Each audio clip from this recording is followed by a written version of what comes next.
Some leaders leave footprints, others leave libraries. You're tuning into the Authors on Mission podcast, where industry giants become literacy legends. In every episode, we talk with authors who turn their brilliance into books that transform lives. I'm Danielle Hutchinson, your host and Chief Creative Officer at Authors on Mission. Welcome to your authorship experience.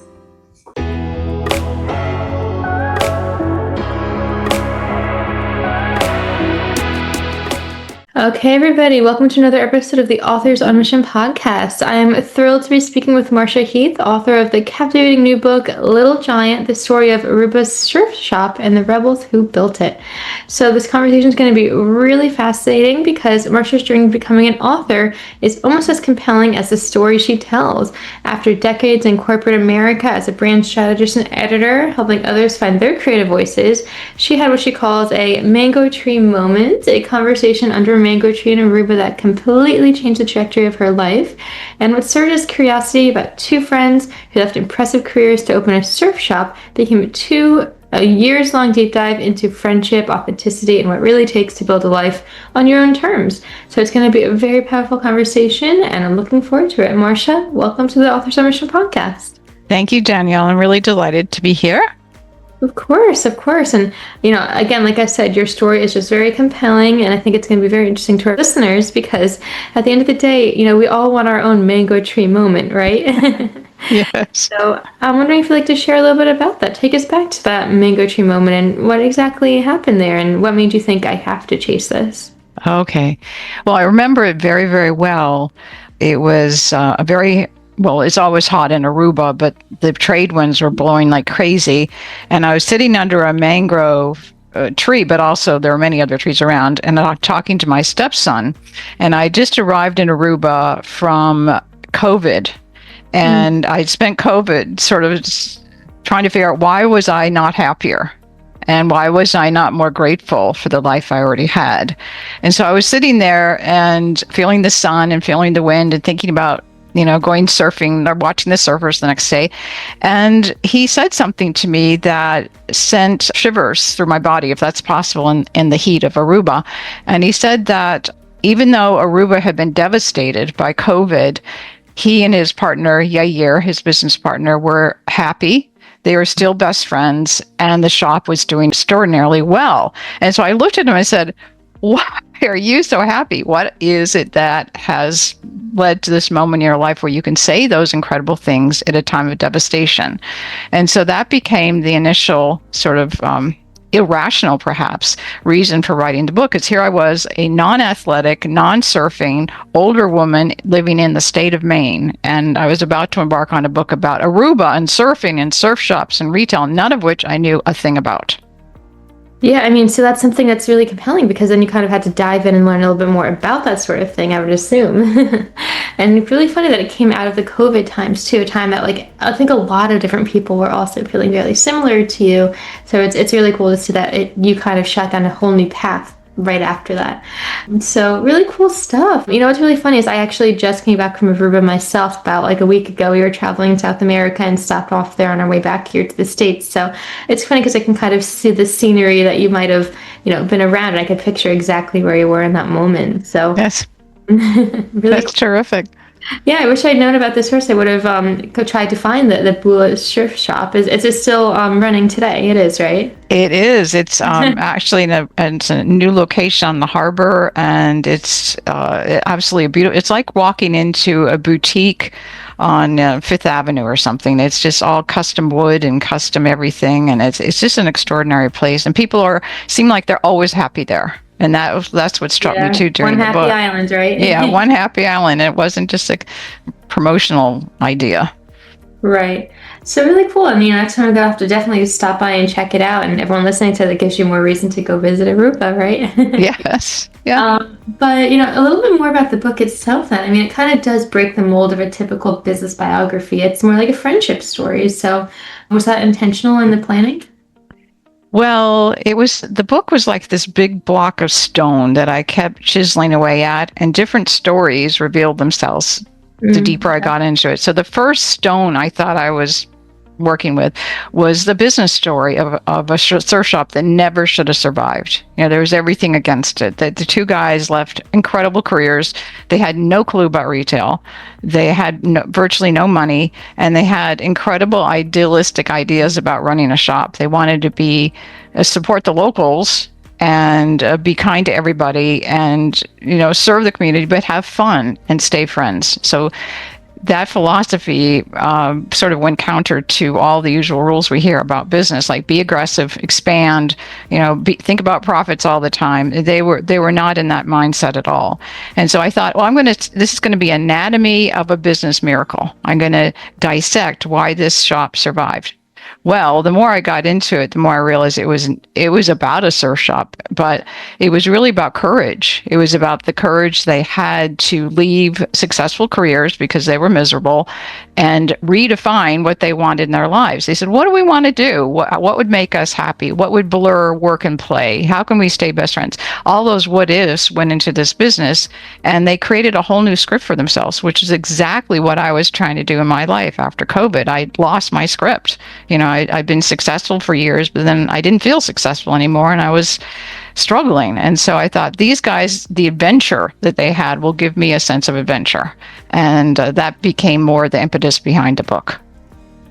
I love that. And the sense of adventure too, kind of, really cool to see how it just developed as you got more into it. Some people write a book and they have a rigid outline that they follow, and it kind of just stays on one trajectory, but you kind of let it ebb and flow depending on what came up in your research process. So that's really interesting to think about. Did you encounter any challenges with that in terms of maybe having to go back and revise as you learn more things, or what was the challenging moments in that?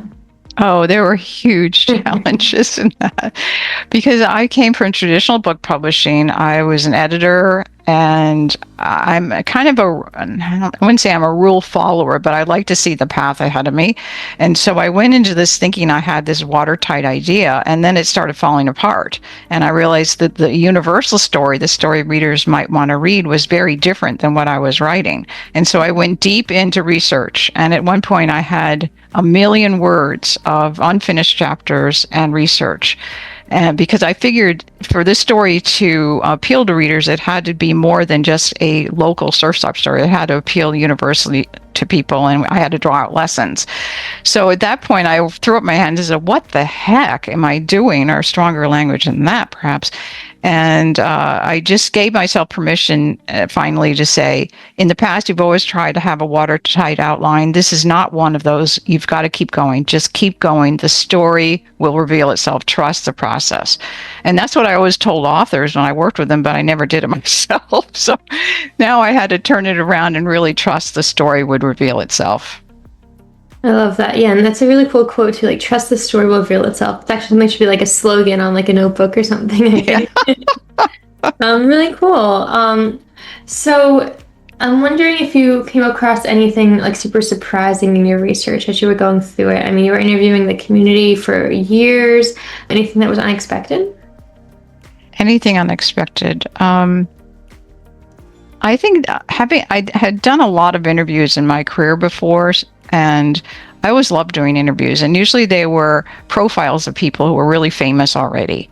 And of course they wanted the interview because they wanted to kind of tell the story of their success. Mm-hmm. This was the story of two people who were underdogs, and they were self-effacing, and it was almost impossible for them to extract from their life what was cool or different or successful.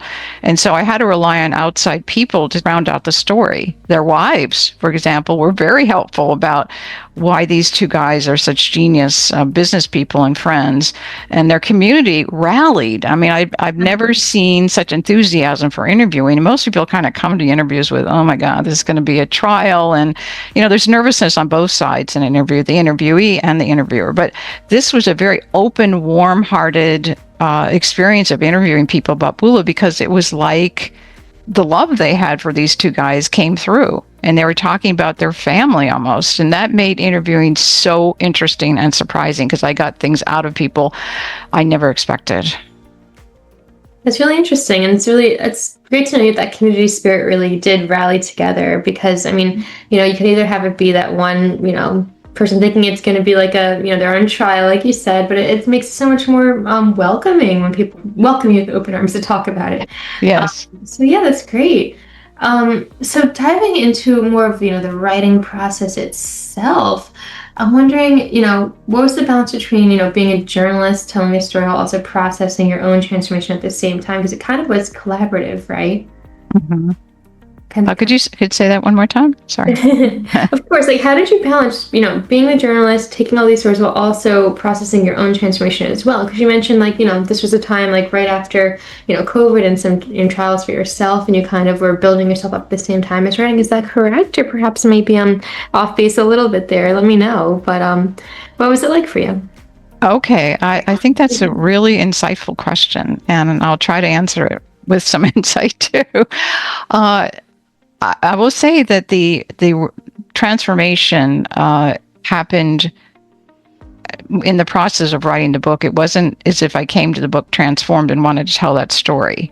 So it was as the result of writing the book and proving to myself, even more than anyone else, that I had the gumption to just keep going and finish this work, this act of creation. And so originally I wrote myself out of the book. It was the opposite of a memoir, because I sort of appeared in the beginning in the preface and said, here's what the book's about and here's who I am, and go at it, readers. And when the beta readers read it, many of them commented, well, we kind of liked you in the beginning. Your voice seemed interesting and your perspectives. What happened? You dropped out of sight. And so that kept coming up. And so I realized for this book to have spirit and to be entertaining, I probably had to stay in it. And so I became the armchair guide, and I commented on things, and what was curious to me, I hoped was curious to readers. And so I kind of was in there all the way through.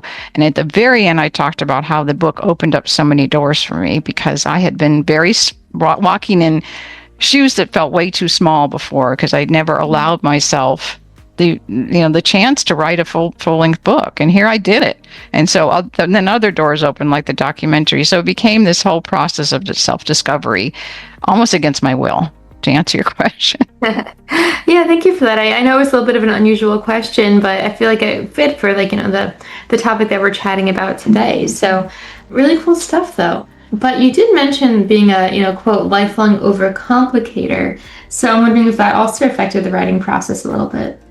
Okay.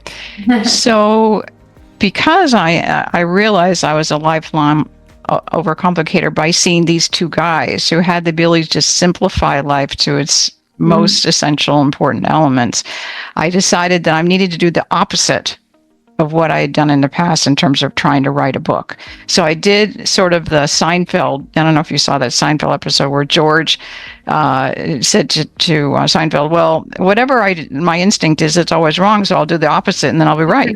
And so I followed that philosophy, and I changed everything about my writing habits. And for example, I just kept coming back every morning at 5:30, and whatever happened, and I didn't beat myself up for the bad stuff. And I made a little nook for myself in my house that was my little sacred zone. It's tiny here, but it became my place of comfort for writing.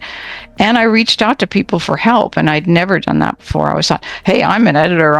I should know how to do this. Well, I didn't know how to do a lot of it, and I needed help. I needed beta readers. I needed a coach. And those dynamics changed everything. I was able to give myself permission to flounder and discover the story as I went along. Yeah, I mean, it's so important that you do have a team by your side, no matter what your experience level is, because just a new fresh set of eyes on a new writing is so important, because they're going to pick up on stuff that you didn't realize before. And I always say that to my listeners, you need to make sure that you have somebody by your side, even if it's just that beta reader or an editor or whatever it might be. So that's great to know. So I'm guessing that when you went through a couple of rounds of that beta reading and editing in that case, is that correct? Yes, many. I lost count of how many rounds, to be honest. This was a 3.5-year project. And so I don't know how many translations or revisions that is, but it was a lot. It was a lot. At the very end, when I read it through, it was almost as if I didn't know who wrote it, because a lot of it came from that moment of sitting down and the intuition that came out of telling the story. And I sometimes I was really impressed by myself, and other times, well, anyway, I was mostly impressed that I finished. Let me just leave it at that. Well, it is an accomplishment, and even more so now that it's becoming a documentary. So tell us a little more about that. How does it feel to see the story take on a new life? Well, that is very exciting. That relates back to what we were talking about when you open one door, other doors often open. And so when the book was ready to launch in Aruba, a team of people came to me and said they loved it so much they wanted to make a documentary. And so they raised initial funding for a interview documentary that featured 20 people talking about how Bula changed their lives. And it was incredibly moving. And we showed the little documentary at the University of Aruba for entrepreneurial students. And now it's evolved into something more universal in that it's going to be more about finding your way when you're lost. So it's going to be like basically how people reinvent themselves at different stages of life. And so I'm working with an executive producer who is an Emmy award-winning documentarian, and it's my Bula. I'm learning from scratch how to be a documentary filmmaker. And it is like a roller coaster where you're exhilarated, you're scared, but you can't not do it. And that's exactly where I am with this. Exhilaration, I'd say, was the main feeling. Understood. No, that's so exciting though. Like exhilaration is an amazing way to describe it. And I mean, I think anybody out there would be so thrilled to have their book be turning into a documentary. Do you have a lot of hands-on input with this film so far, or is it mainly like, they're kind of on their own? What's the process like as they're making the documentary? Are you directly involved in the filming of it?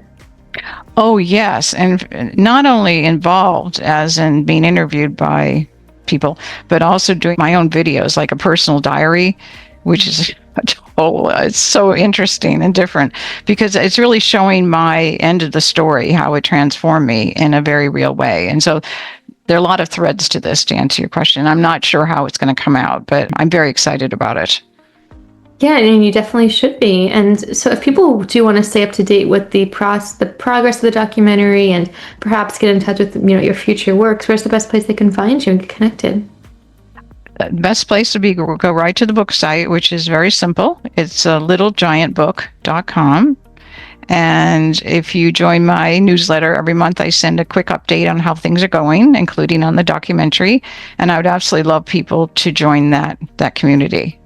Great. Well, we're going to put the links to that in the description box of this podcast today so that people can go ahead and click on over and, just get in touch, because now that this is being made into a documentary, it's even more exciting. People should definitely just be in the know and be ready for its release. So definitely we're going to have it accessible for anyone here to go ahead and click over. So that being said, though, I'm wondering if you have any other projects on the horizon. I know the documentary is huge, but have you considered writing another book perhaps, or what do you think? Such a good question. And I've decided for the moment to focus on short form. So personal essays, more than a longer form for now. And that's just where I am. Maybe we'll move into a book. I don't know. Understood. Okay, yeah. Well, so it's always great to kind of dabble between different types of writing, short or long form, whatever's most inspiring at the moment. But all that being said, though, as we start to wrap up a little bit today, I'm wondering if you have any bits of advice and tips for the listeners today regarding the writing process and, some things you might have wished that you knew when you first got started. Great questions. Okay, so I would say tips are to follow your curiosity, because what you're curious about will likely make other people curious as well. And for me, it was really helpful to imagine a reader reading my book as I went along, because that's sort of the counter to the curiosity. So things I was curious about, I thought, well, would this imaginary reader find this interesting, or would this even make sense to this imaginary reader? And I imagined the reader as being a great reader, but also very distracted with many other options for reading. And so I kept that kind of ideal reader in my mind the whole way through. And I think that really helped keep the book succinct, and also had a little energy to it, because I kept thinking this needs momentum at every stage, the story. What I wish I knew was that writing is an experiment, isn't it? You're constantly experimenting with sentence structure, with story arcs, with character development. And if you think of it as experimentation versus it has to be good by a certain date, it really helps, because sometimes it just takes a lot of time to get the story told. Exactly. Yeah, you're right. You just have to be ready for whatever the process might take you. If it's a lot of time, a little bit of time, be ready and flexible, I guess, too, because you're always going to get into those road bumps that might, set the timeline, faster or shorter. So, yeah, really important stuff there. So I really appreciate you sharing that with us.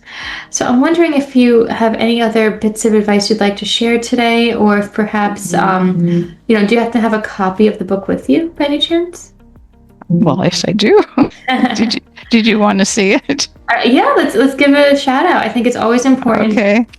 Here's the hardcover, and it has a slightly new cover. Well, drastically new cover. It's been a year now since the book is out, and this is my other revelation: is the book keeps writing itself. So after the book is published, it becomes, in essence, the reader's book. Right, how they interpret it becomes the story. And readers told me that they saw this less as an adventure surf shop story and more a story about living courageously. And so the new cover is more contemplative and a little bit less tropical and Caribbean.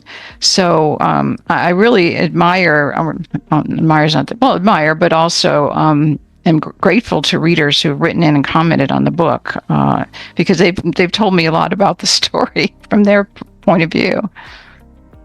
Right. Yeah, I love it. And, the cover itself is just like, beautiful and eye-catching in itself too. It's just like, you see the surfboard and it makes you want to just draw and see what else is going on inside the book too. So it's always important to shine a little light on that. So I appreciate you kind of showing it off. And everyone, when you see that in the bookstores now or on Amazon, well, that's the book. You can go ahead and check it out. Thank you for that prompt. I appreciate it. Yeah, of course. Well, Marcia, it's been a really great conversation. I love this story. I think it's so cool that you were just inspired on that mango tree moment. And, here you are now with a documentary about to be made and a book under your belt. So amazing stuff. But, I'm wondering, before we wrap up today, what's your advice for somebody who might be in your position, sitting in their own corporate job, feeling that tug for a creative calling, but afraid to make the leap? Somebody who might want to be following in your footsteps. What would you say to them? I would say give yourself time to think about what moves you and what gives you a sense of adventure and optimism in your life, and kind of follow those threads to, if you were able to do a what if with your life, what would that life look like? Give your permission to dream a little bit and not feel beholden to trudge along in the path you're in necessarily, which was my strategy for years. I just climbed all these ladders, and then I realized I had to invent my own ladder, basically, to be happy at the end. And so, I think openly about what your options are and what draws you and what makes you curious. And I think those questions will lead you somewhere, even if it's small, even if it's joining athletic group or starting knitting. It doesn't have to be a big grand gesture. It can be just a step out of the routine towards something different. Just step out of your comfort zone. You don't know what's going to come your way. I love that. It's so important. All right. Well, thank you so much for joining us today, for sharing David and yours remarkable story with us. It's been incredible. So I really appreciate you coming on. Thank you, Danielle. I loved your question so much. Really enjoyed this. Same here. And to everybody listening, sometimes a story that changes your life isn't your own, but maybe, like Marcia discovered, telling someone else's story is exactly what you need to find your own voice. So thank you for joining us on the Authors on Mission podcast. And until next time, keep following those unexpected paths that call to you. We'll see you next time, everybody. This is Danielle Hutchinson reminding you that somewhere, someone needs the book that only you can write. Visit authorsonmission.com to start your legacy. Until next time, keep leading, keep inspiring, and keep thinking in chapters. Have a great day.